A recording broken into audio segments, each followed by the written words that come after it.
Di Indonesia, kisah-kisah yang berkaitan dengan hal-hal berbau mistis kerap menjadi perbincangan hangat yang menarik di kalangan masyarakat.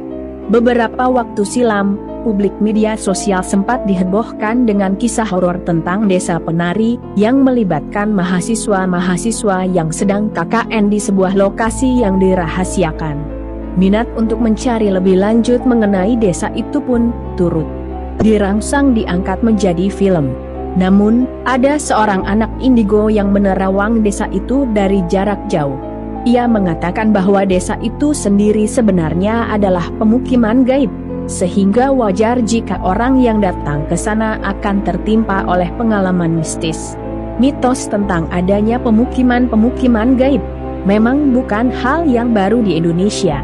Sebab beberapa wilayah yang ada di negara kita, konon memang ada tempat-tempat yang dipercaya oleh masyarakat sebagai tempat bersemayamnya negeri-negeri yang berdimensi lain. Salah satu kawasan yang dipercaya sebagai negeri gaib ada di Pulau Kalimantan. Dilansir dari bombastis.com, di Kabupaten Sambas, Kalimantan Barat, ada sebuah kawasan yang dikenal dengan nama Paloh.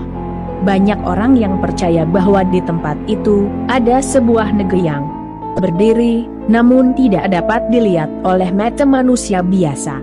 Mitos yang beredar mengatakan bahwa Paloh sebenarnya adalah negeri gaib yang kemajuannya lebih pesat dibanding peradaban manusia sekarang. Sosok yang tinggal di sana pun bukan manusia, melainkan makhluk gaib yang hidup berdampingan dengan kita, walaupun berada di dimensi yang berbeda. Salah satu kasus yang menguatkan kepercayaan orang-orang akan adanya negeri gaib di sana adalah kasus hilangnya pesawat TNI saat melintasi kawasan itu pada tahun 1970. Peristiwa misterius itu dianggap sebagai peristiwa gaib yang tidak bisa dipecahkan dengan nalar pada umumnya. Sehingga datanglah bantuan dari paranormal yang mengatakan bahwa pesawat itu memang mengalami kecelakaan. Namun semua awaknya diselamatkan oleh suku gaib yang hidup di Paloh, dan mereka semua akhirnya menetap di sana. Tapi yang namanya mitos biasanya akan dikuatkan pula oleh kesaksian orang-orang. Memang ada beberapa warga yang mengaku pernah melihat penampakan infrastruktur modern. Hal itu sebenarnya aneh jika muncul di sana lantaran wilayah Paloh adalah wilayah yang dijadikan sebagai zona konservasi. Di sana juga sempat terjadi beberapa kali kasus anak yang menghilang dan tidak kembali.